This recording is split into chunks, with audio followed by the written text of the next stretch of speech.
야곱은 결국 축복은 받았지만 에서가 돌아와서 모든 걸 알고 화가 나서 결국은 어떻게 됩니까? 그날 밤에 짐을 싸고 도망자라 돼야 됐습니다. 그리고 그때부터 고난 시작입니다. 20년간의 고난을 자초하면서 눈물 흘리는 일이 있어야 됩니다. 리브가는 눈물을 흘리며 자기 아들을 보내야 했습니다. 야곱은 그가 인생에 구배한 것처럼 내가 험악한 세월을 보냈다고 이야기하고 있습니다. 우리들이 자격이 있거나 믿음이 있어서 우리를 부르신 것이 아니라 하나님은 우리를 사랑으로 불러주신 것입니다. 예수님이 12 제자가 다 실수했지만은 그러나 여전히 찾아가시고 여전히 그들을 붙잡아 주셨던 것을 볼 수 있습니다. 예수님의 부활도 믿지 못했던 제자들, 그러나 그들을 세계 복음화의 주역으로 사용해 주신 것입니다. 여러분, 우리는 하나님 앞에서 우리가 좌절하거나 주저하거나 절망하지 않기를 바랍니다. 우리의 작은 실수 때문에 하나님 앞에 초라한 모습으로 우리가 다 처절하게 다 절망하지 않기를 바랍니다. 하나님은 여전히 우리의 약함도 아시고 우리를 사랑으로 분별하시고 이끌어 주시고 버리지 않습니다. 여전히 사랑하시고 붙잡아 주시고 하나님의 계획을 성취하시는 분이심을 믿으시기 바랍니다. 하나님은 나의 하나님이십니다. 하나님 여전히 나를 사랑하고 계십니다. 나를 버리지 않습니다. 실수하지 않으신 하나님의 계획을 반드시 성취해 가실 것이고, 나로 깨닫고 어떤 면에서는 징계도 하시고 어떤 면에서는 깨닫기도 하시고 어떤 데는 수치도 겪게 하시지만 반드시 하나님은 나를 사용하시고 하나님의 길로 인도해 주신다는 것을 믿으시기 바랍니다. 우리는 다 실수가 있는 실수하는 존재입니다. 연약한 존재입니다.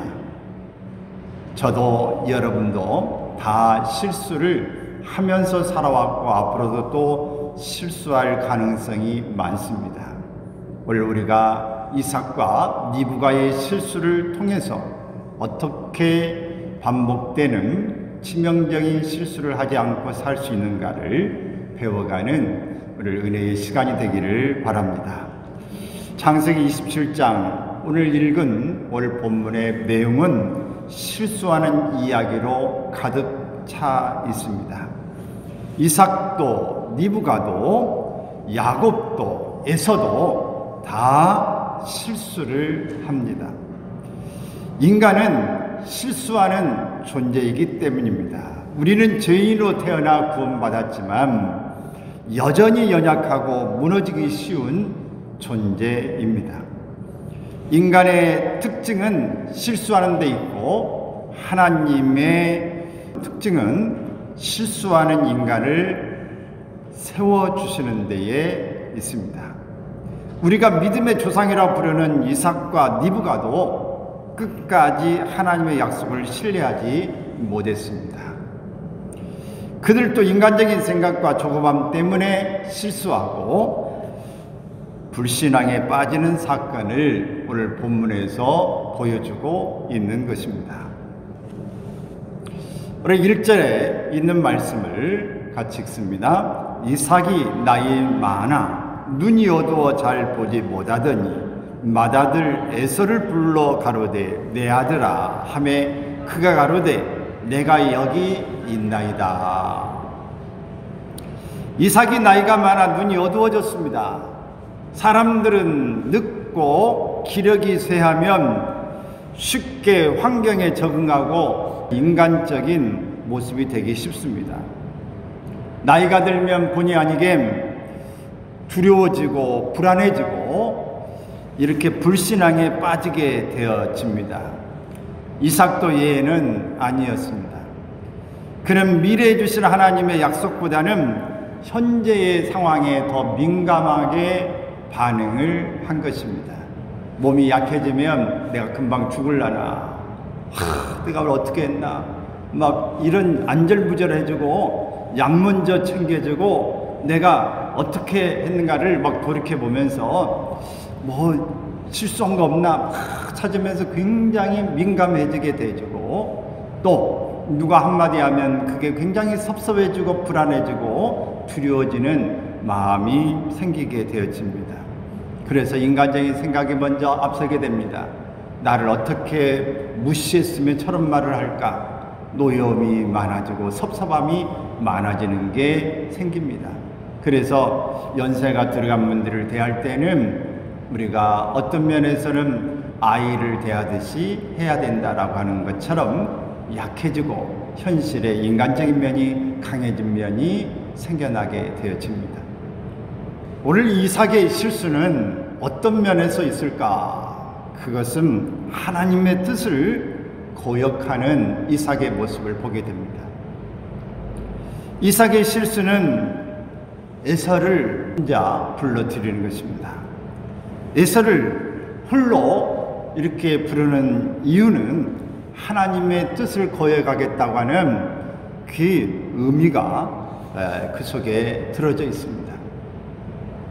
하나님은 쌍둥이를 주셨을 때 에서에게 장자권의 복을 주시지 않고 야곱에게 장자권을 주시겠다고 말씀했습니다. 그러나 이삭은 여전히 살면서 마음의 숙제를 풀지 못했습니다. 오늘 세상의 관습, 지금은 세대가 바뀌었다고 말하고 시대가 바뀌었다고 이야기합니다. 그러나 우리가 몇십 년만 좀 거슬러 올라가 보면 유교적인 문화가 강했고 가부장적인 문화가 강했습니다. 그리고 남아 선호 사상이 강했습니다. 지금은 딸을 낳아야 된다고 하는 이야기가 있고, 오늘 집도 이 부부가 같이 공동 명의로 하게 되고, 또 엄마 성을 따라도 되고, 오늘 세상이 많이 바뀌었습니다. 그러나 이 모든 지금 우리가 바뀐 것이 그렇게 오래되지 않았는데 몇십 년 거슬러가고, 우리가 여기 연세금 드신 분들은 어릴 때를 생각해 보면은 전혀 세대가 다릅니다. 근데 2000년 전의 역사는 두말할 나위가 없습니다. 차자가 오늘 장자의 자리에 올라간 것은 정말 거스르기 쉽지 않는 결정인 것입니다. 그래서 이삭도 이런 생각을 가지면서 왜 하나님은 큰 자에게 작은 자를 섬기라고 하셨는가? 왜 하나님은 이런 방법을 선택하시는가? 여러 가지 의혹을 떨칠 수가 없었습니다. 이삭은 인간적으로 보면 야곱보다 에서를 더 좋아했습니다. 에서는 남성적이고 아주 활달한 성격을 가지고 있고, 사냥을 해서 아버지에게 이렇게 음식을 주기도 했습니다. 지금하고 그 당시에는 틀려서 이 모든 짐승은 이렇게 밖에서 풀을 먹고 키우기는 했습니다만은, 그래도 야생으로 자라는 것과 오늘 집에서 기르는 이 짐승은 맛이 다릅니다. 육질이 달라요. 우리가 밖에서 야생에서 그것을 먹어보면 육질이 단단할 뿐만 아니라 쫄깃쫄깃하니 뭔가 다릅니다. 이 촌닭, 이렇게 산닭 이렇게 말을 하지 않습니까? 모이를 주고 이렇게 울타리에서 기르는, 사육장이 아닌 데서 키우는 이 닭은 뭔가 맛이 확실히 담백하고 쫄깃쫄깃한 맛이 있습니다. 오늘 이삭은 이 에서가 잡아다주는 그 사냥감에 대해서 심취한 마음도 있습니다. 부모가 자식을 편애하면 문제가 생깁니다. 자녀를 편애하지 않기를 바랍니다. 부모는 자식을 편애하지 않는다고 말하지만 자식들 입장에서는 나를 조금 더 귀하게 여기는 것 같다, 편한 것 같다고 하는 생각을 가질 수도 있습니다. 그렇게 느낀다면 편애한 것입니다. 요즘에 성추행, 성폭력 이런 말들을 쓰게 되는데 똑같습니다. 나는 그렇게 말하지 않았지만 받아들이는 사람이 그렇게 받아들였다면 성추행도 되고 성폭력도 된다, 이렇게 말을 합니다. 우리는 굉장히 우리의 행동 하나하나가 어떻게 상대방에게 느껴지는지를 심사숙고해야 될 때입니다. 이삭은 이 부분에서 실패한 것입니다. 이삭은 에서를 더 사랑했고 리브가 엄마는 야곱을 더 사랑했습니다. 하나님의 명령한 야곱을 약속의 후계자로 세우라고 하는데 이삭은 야곱을 후계자로 세우는 것을 원하지 않았습니다. 오히려 그대로 에서를 후계자로 삼고 싶은 마음이 있었던 것입니다. 창세기 25장 22절과 23절의 말씀을 보면 하나님께서 리브가에게 이 쌍태아를 갖게 하셨을 때에 하나님의 애언이 있었습니다. 이삭은 40살에 결혼해서 60살에 두 아이를 낳게 되어지는데, 하나님 앞에 간절히 기도할 때에 20년 동안 자녀가 없으니까 얼마나 기다렸겠습니까? 간절히 기도할 때 하나님이 드디어 잉태의 복을 주시고 하나님이 애언도 겸하여 주신 것입니다. 거기에는 쌍둥이는 두 국민이다, 큰 자는 어린 자를 섬길 것이라고 말씀해 주신 것입니다. 이삭과 리브가는 에서가 아니라 야곱을 세우시려 하시는 하나님의 섭리와 뜻을 이미 알고 있었습니다. 그러나 야곱은 에서가 사냥하라고 돌아왔을 때에 에서가 이 팥죽으로 이 유혹하는 야곱에게 그 장자권을 넘겼다는 사실도 이미 알고 있었습니다. 에서는 장자권의 소중함을 미처 잘 깨닫지 못하고 있는 것입니다. 이런 사건을 이삭과 리브가가 잘 알고 있는 그때에 하나님의 섭리와 계획이 있었음에도 불구하고 이삭은 늘 불편했던 것입니다. 우리는 하나님의 계획에 감정적으로 반대하는 생각을 하기 쉽습니다. 하나님이 이렇게 말씀하셨음에도 불구하고 우리의 감정은 불편한 거예요. 예를 들어보면 하나님이 내가 어렵고 힘드는데 헌금을 드려라, 이렇게 하면 마음이 불편한 거예요. 아니 어떻게 힘들고 어려운데 이거 가지고 지금 아껴서 쓰고 하면서 이거 얼마나 힘들게 뭐하는 건데, 내가 나를 위해서 얼마나 이렇게 힘들어 하는데 이걸 하나님이 드리라고? 불편해질 수 있어요. 내가 저 사람에게 지금 상처 입고 힘든데 하나님은 나에게 저 사람에 가서 화해하고 용서하라고 말합니다. 정말 불편해요. 하나님 저 사람이 내게 와야지 왜 내가 저 사람에게 다가가야 됩니까?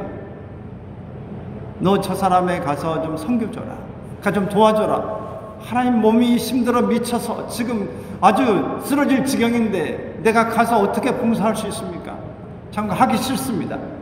감정적으로 우리는 불편해져서 하나님의 말씀이지만 하고 싶지 않는, 동의하지 않는 일이 얼마든지 있을 수 있습니다. 우리는 하나님의 계획에 이렇게 반대하는 생각을 갖고 동의하지 못할 때가 있는데, 오늘 이 야곱이 지금 야곱이 아닌 에서를 세우기 위한 이삭의 마음이 이런 것입니다.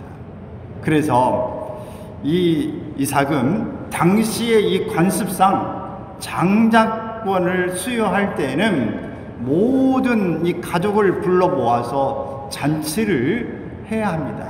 잔치를 하면서 오늘 장자권은 얘가 이렇게 가지고 모든 부분에 내 대신 이 장자를 중심으로서 살아라고 이렇게 선포하고 모든 가족들에게 알려줘야 합니다.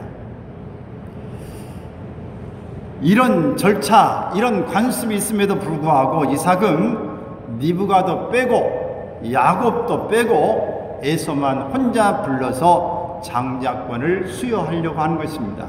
이삭도 알고 있는 거죠. 불편한 거죠. 그렇기 때문에 은밀하게 이렇게 하고 싶은 것입니다.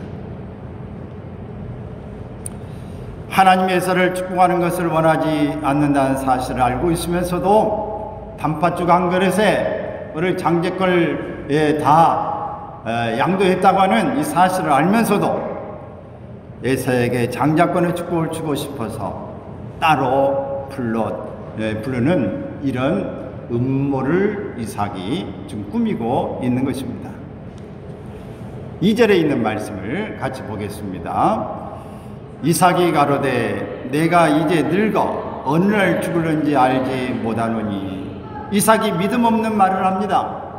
2절에서 우리는 이삭의 마음을 읽을 수 있어요. 이삭이 굉장히 조급해졌다고 하는 사실입니다. 내가 지금 눈이 보이지 않고 내가 이제 죽을 날이 얼마 안 남은 것 같구나. 그러면 빨리 이 장자권에 대한 것을 정리해야 되겠다.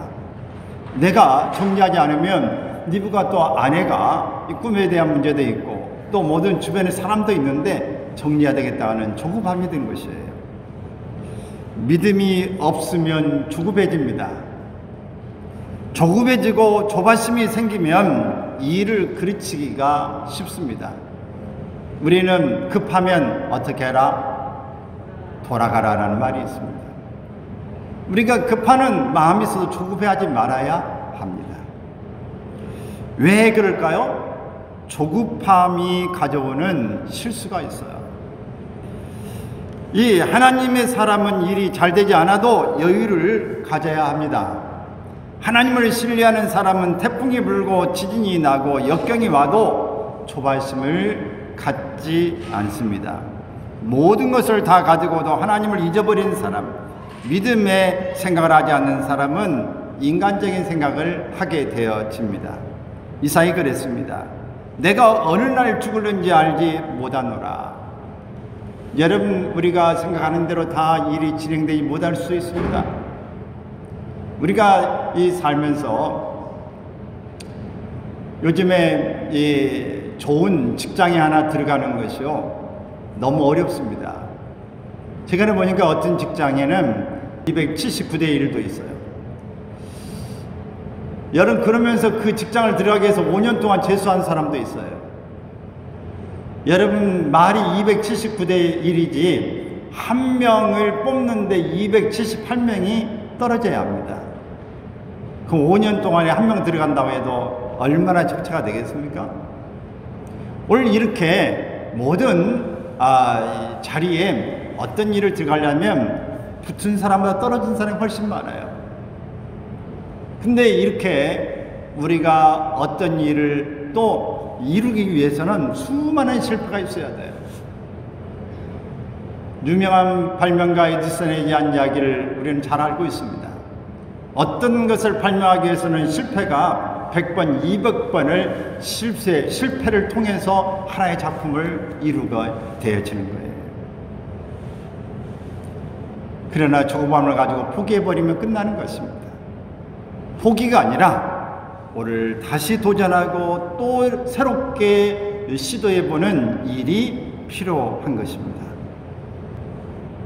믿음의 생각을 하지 않는 사람은 인간적인 생각을 하게 되어집니다.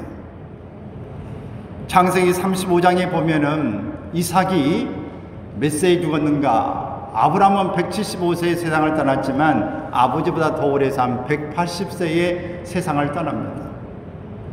즉 이삭이 이렇게 눈이 어두워서 곧 내가 세상을 떠날 것 같다고 한 다음에 수십 년간을 더 살았어요. 그러니까 그렇게 조급하지 않아도 됐는데 마음이 급해진 거예요. 그러다가 실수를 이렇게 드러내고 말았던 것입니다. 눈이 좀 보이지 않는다고, 상황이 좀 어려워진다고 우리는 이 일에 조급하고 실수를 범하지 않길 바라고 인간적인 생각에 행동하지 않기를 바랍니다. 하나님의 약속과 축복을 쉽게 바꾸지 않기를 바랍니다. 3절 4절 말씀을 보겠습니다. 시작. 그런즉 내 기구 곧 전통과 활을 가지고 들에 가서 나를 위하여 사냥하여 나의 즐기는 별미를 만들어 내게로 가져다가 먹게 하여 나로 죽기 전에 내 마음껏 내게 축복하게 하라.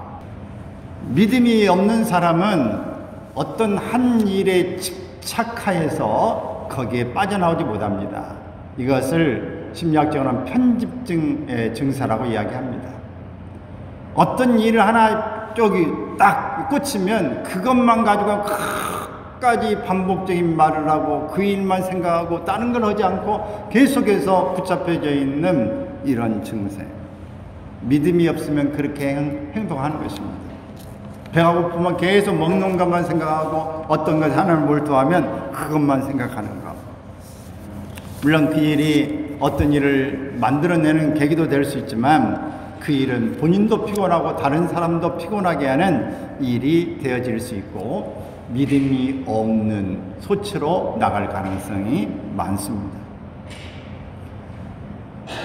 그래서 이 이삭은 너 지금 당장 가서 사냥을 해서 가져와라. 내가 너를 축복하겠다라고 이야기하고 있습니다. 사랑하는 여러분, 하나님 앞에서 우리의 개인적인 감정을 죽이기를 바랍니다. 하나님의 뜻을 쫓아가야 합니다. 내 생각이나 내 취향을 따라가다 보면 하나님과 점점 멀어지게 됩니다. 사람은 불신앙적인 태도를 취하게 될 때 여러 가지 방법으로 자기의 태도를 합리화합니다. 내가 이래서 난 바빠서 어쩔 수 없었다고 자꾸 자기 합리화를 취해 간다는 사실입니다. 장자권의 이 수혜를 위해서 잔치를 연회를 베풀어야 됨에도 불구하고 이렇게 하지 않았던 모습. 하나님은 이삭의 이런 잘못된 생각을 그대로 내버려 두지는 않았습니다. 하나님이 계획하신 거예요. 하나님이 계획하신 것은 하나님이 개입하셔서 하나님의 뜻대로 반드시 이루어지도록 하십니다. 아멘. 여러분, 우리가 아무리 방법을 동원하고 수를 써도 어차피 돌아오게 되어집니다. 그래서 제가 여러분에게 간혹 말하지만, 너 그냥 할래, 맞고 할래? 여러분 대답해 보세요. 맞고 할래, 그냥 할래? 네. 어차피 하나님이 계획하신 일이면 그렇게 됩니다. 학교에서 교수님이나 선생님이 숙제를 내면 어차피 해야 됩니까? 안 해야 됩니까? 해야 합니다. 어차피 해야 될 일이에요. 하나님 앞에 우리는 이 이삭이 은밀히 행하려고 했던 것을 그 에서에게 이삭이 말하는 것을 문 밖에서 리브가가 아내가 듣게 되어집니다. 5절 말씀을 읽습니다. 이삭이 그 아들 에서에게 말할 때에 리브가가 들었더니 에서가 사냥하여 오려고 들로 나가매. 비밀은 없습니다. 낱말은 새가 듣고 반말은 쥐가 듣는다. 세상에 비밀이 없어요. 하나님은 다 알고 계신다고 하는 것을 기억해야 합니다. 몰래 비밀리 하나님의 계획을 반전시키려고 했던 이삭의 불신앙적인 태도를 하나님이 막으신 것입니다. 가끔 하나님은 우리의 비밀을 들통나게도 하시고 계획을 막기도 하십니다. 하나님의 계획과 뜻의 반대로 걸어갈 때는 길을 막으시는 것입니다. 리브가가 이런 비밀스러운 이야기를 들었을 때에 굉장히 고민하게 되어집니다. 매우 당황스러운 일이죠. 하나님의 뜻을 역행하는 남편의 모습. 그러면서 하나님의 뜻을 따를 것인가 아니면 남편의 뜻을 따를 것인가, 이것이 문제로다. 여러분 같으면 어떻겠어요? 남편의 뜻을 따를까요? 아니면 하나님의 뜻을 따를까요? 아내의 뜻을 따를까요? 하나님의 뜻을 따를까요? 자식의 뜻을 따를까요? 하나님의 뜻을 따를까요? 누구의 뜻을 따르시겠습니까? 리브가의 고민은 여기에 있습니다. 세상의 뜻을 따를지 하나님을 섬길 것인지를 갈등해야 되는 것입니다. 여호수아는 여호수아서 24장에 나와 내 집은 오직 여호와를 섬기겠노라. 너희가 누구를 선택할 것인지 섬길 것인지를 선택하라. 오늘 리브가의 고민은 있지만 리브가도 이제 이삭처럼 선택을 해야 했습니다. 리브가는 어떤 실수를 자행하게 될까요? 방법이 잘못된 리브가의 모습을 보게 되어집니다. 리브가의 갈등 속에 있었지만 리브가는 결국 마음에 하나님의 뜻을 따라야 되겠다고 결정합니다. 남편의 뜻을 막아야 한다고 생각하고 어떻게 할 것인지 이 갈등을 시작했습니다. 리브가는 내가 막아야 되겠다, 그렇게 생각합니다. 그래서 거짓말과 속임수를 쓰기로 작정합니다. 이것은 리브가의 실수입니다. 리브가가 하나님의 뜻을 따르고자 했습니다. 그런데 그 방법은 너무나 잘못된 것이었습니다. 거짓말과 속임수로 남편이 하고자 하는 일을 막으려 한 것입니다. 6절 7절을 보겠습니다. 시작.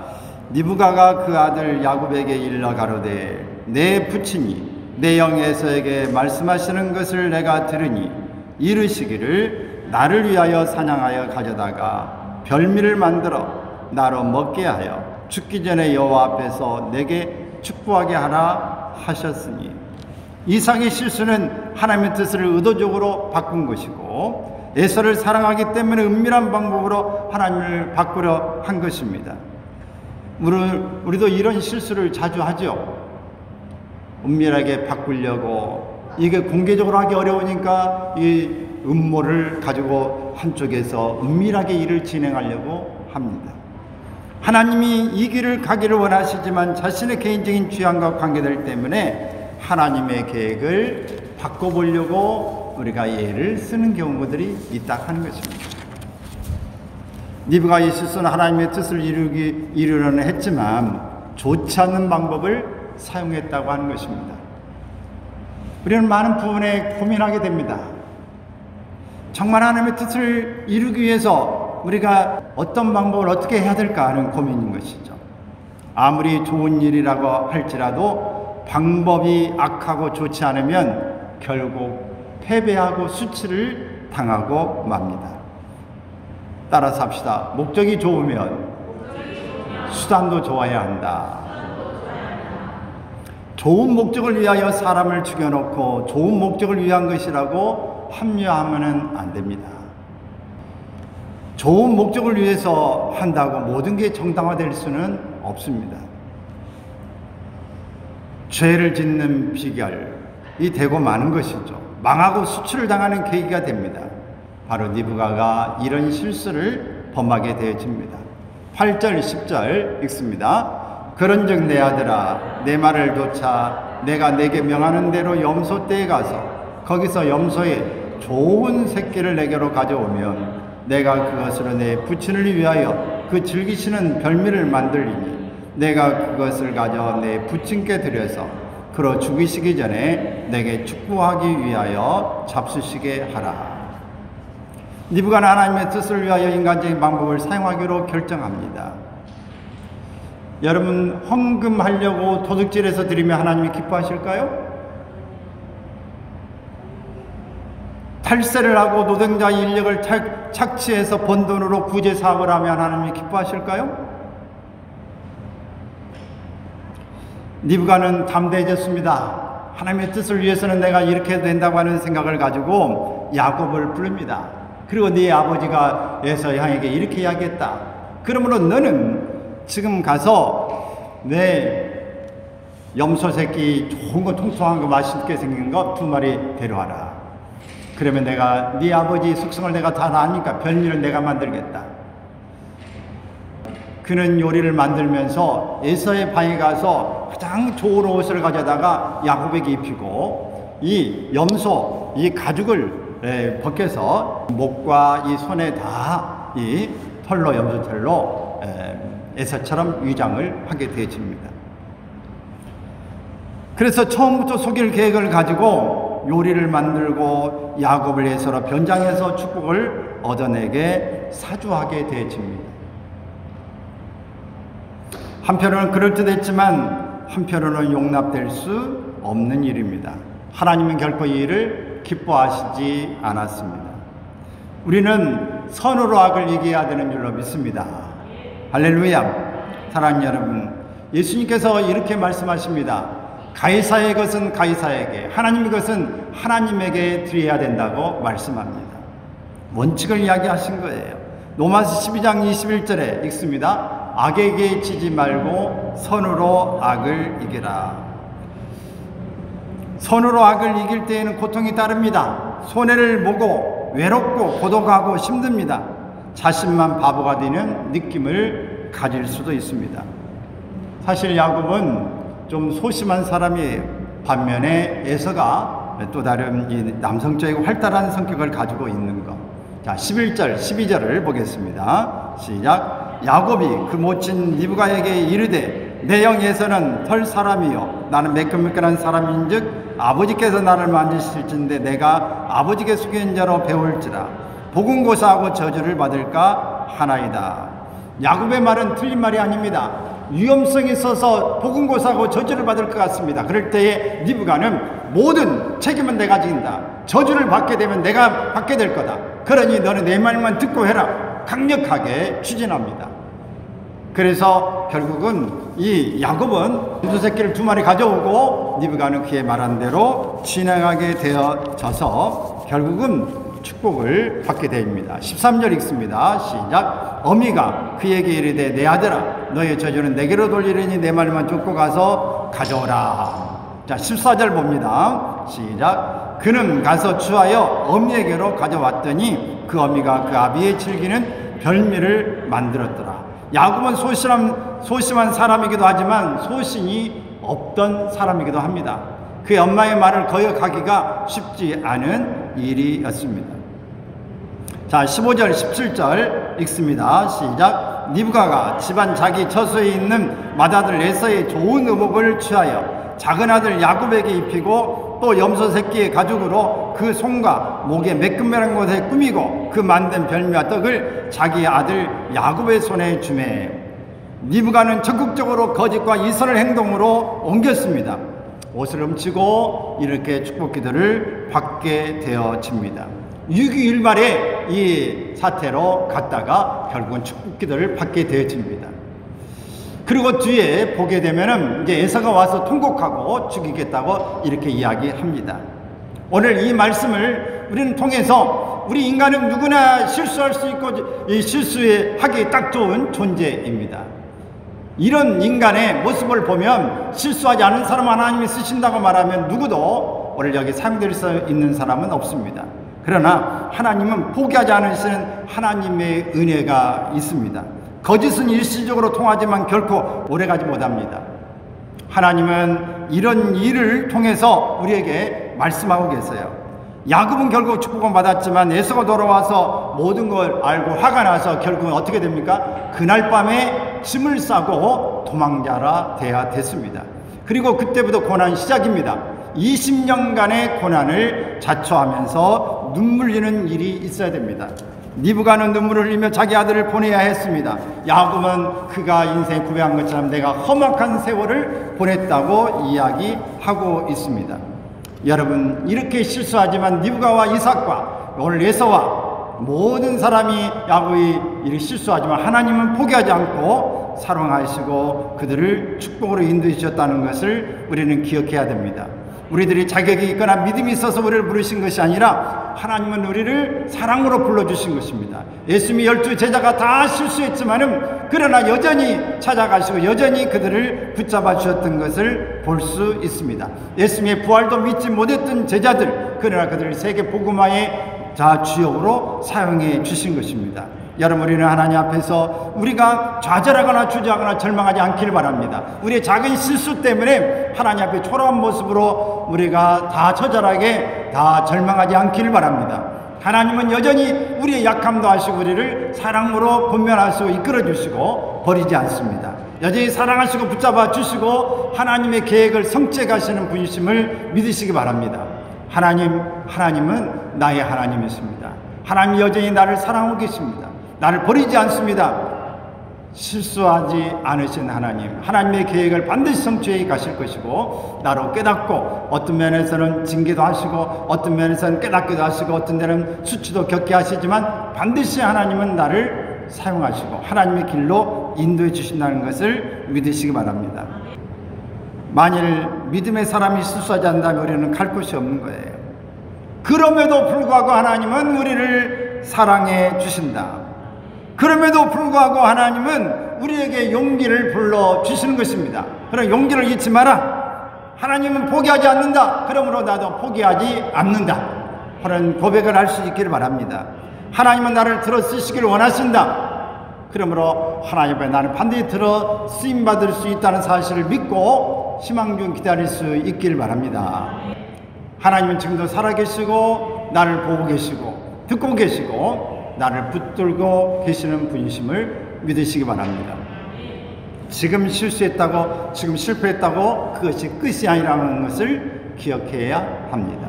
하나님은 얼마든지 어떤 모습의 기회를 가지고 우리에게 또 다른 계획을 진행해 갈 수 있다고 하는 것을 기억해야 합니다. 하나님은 결코 나를 포기한 적이 없습니다. 나도 나를 포기하지 않게 하여 주시고 하나님 주변에 뭐라고 하더라도 과거에 내가 어떤 일을 행했더라도 지금 내가 어떤 일을 가고 있더라도 하나님 지켜보시면서 나를 기대하고 계신다는 것을 하나님 놓치지 않게 하여 주시옵소서. 믿음의 사람이고 믿음의 조상을 했던 아브라함도 실수가 많았고, 이삭도 실수가 있었고, 야곱도 실수가 있었습니다. 다 이런 실수 주성인 우리 인간을 쓰신 하나님, 나도 그 중에 한 사람인데 하나님이 쓰시겠다고 말씀하니 감사합니다. 하나님, 다시 한번 주 앞에 용기를 내어서 포기하지 않고 나아가게